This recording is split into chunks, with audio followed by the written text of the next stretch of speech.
യുവജനസഖ്യത്തിൻ്റെ 2 മാസികകളാകുന്നു റിപ്പിൾസും യുവദീപവും. Ripples ഇംഗ്ലീഷിലും യുവദീപം മലയാളത്തിലും പ്രസിദ്ധീകരിക്കപ്പെടുന്നു. സമർപ്പണമുള്ള 100 കണക്കിന് വൈദികരെ നമ്മുടെ സഭയ്ക്ക് ലഭിച്ചുകൊണ്ടിരിക്കുന്നതിൻ്റെ പിന്നിൽ യുവജനസഖ്യം ഒരു പ്രേരക ശക്തിയാണ്.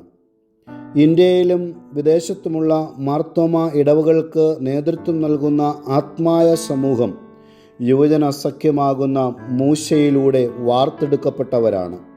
സഖ്യത്തിൻ്റെ ചാലകശക്തി സഭയാകമാനം വ്യാപിച്ചിരിക്കുന്നു.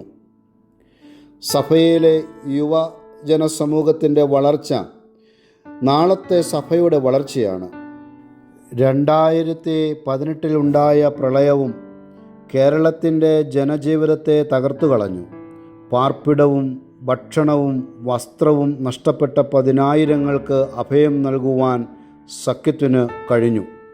മാത്രമല്ല 2019 ലോകത്തെ ഗ്രസിച്ച കോവിഡ് മഹാമാരിയെ ചങ്കുറ്റത്തോടെ സഖ്യം നേരിട്ടു. ബന്ധുക്കളും സർക്കാരും കടന്നു ചെല്ലുവാൻ ഭയപ്പെട്ട ഇടങ്ങളിൽ സഖ്യം പ്രവർത്തകർ കടന്നു ചെന്ന് ഭക്ഷണവും മരുന്നും മാനസിക ബലവും രോഗികൾക്ക് നൽകി. ചരിത്രത്തിൻ്റെ ഏടുകളിൽ മാർത്തോമ യുവജനസഖ്യം വഹിച്ച മഹത്തായ സാക്ഷ്യമായിരുന്നു പ്രളയ കോവിഡ് കാലത്ത് നിർവഹിച്ചത്. അവസാനമായി കുടിയേറ്റം ഉയർത്തുന്ന വെല്ലുവിളി. വിദ്യാഭ്യാസത്തിനും ജോലിക്കുമായി നമ്മുടെ യുവതലമുറ വിദേശ രാജ്യങ്ങളിലേക്ക് കുടിയേറുന്നത് സമ്മിശ്ര സമീപനത്തോടെയാണ് നാം കാണുന്നത്. കുടിയേറ്റത്തിൻ്റെ അനിവാര്യത നിഷേധിക്കാനാവില്ല. നാടിൻ്റെ പരിമിതികൾ നാം ഉൾക്കൊള്ളണം. എന്നാൽ വിദേശ രാജ്യങ്ങളിലേക്ക് കുടിയേറുന്ന യുവസമൂഹത്തെ സഭയുമായി ചേർത്ത് നിർത്തുവാൻ നമുക്ക് സാധിക്കണം. വ്യത്യസ്ത ജീവിത സാഹചര്യങ്ങൾ, സംസ്കാരങ്ങൾ, ആരാധനാരീതികൾ യുവതലമുറയെ സ്വാധീനിക്കുന്നു. മാർത്തോമ ആരാധനാ സൗകര്യങ്ങൾ ലഭ്യമല്ലാതെ വരുന്നു.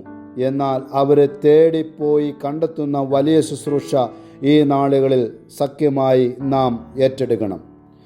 ആഗോള ദർശനം ഉൾക്കൊള്ളുന്ന, ക്രിസ്തുവിലുള്ള ഐക്യം നിലനിർത്തുന്ന വൈവിധ്യങ്ങളുടെ കൂട്ടായ്മയായി മാർത്തോമ യുവജനസഖ്യം ഈ നാളുകളിൽ മാറണം. സഭയുടെ പൈതൃകവും പാരമ്പര്യവും വ്യത്യസ്ത ജീവിത സംസ്കാരങ്ങളിൽ തിരിച്ചറിയുവാൻ യുവതലമുറയായ നമ്മെ ദൈവം പ്രാപ്തമാക്കട്ടെ എന്ന് പറഞ്ഞുകൊണ്ട് ഞാൻ എൻ്റെ വാക്കുകൾ ഉപസംഹരിക്കുന്നു. ദൈവം നമ്മെ അനുഗ്രഹിക്കട്ടെ.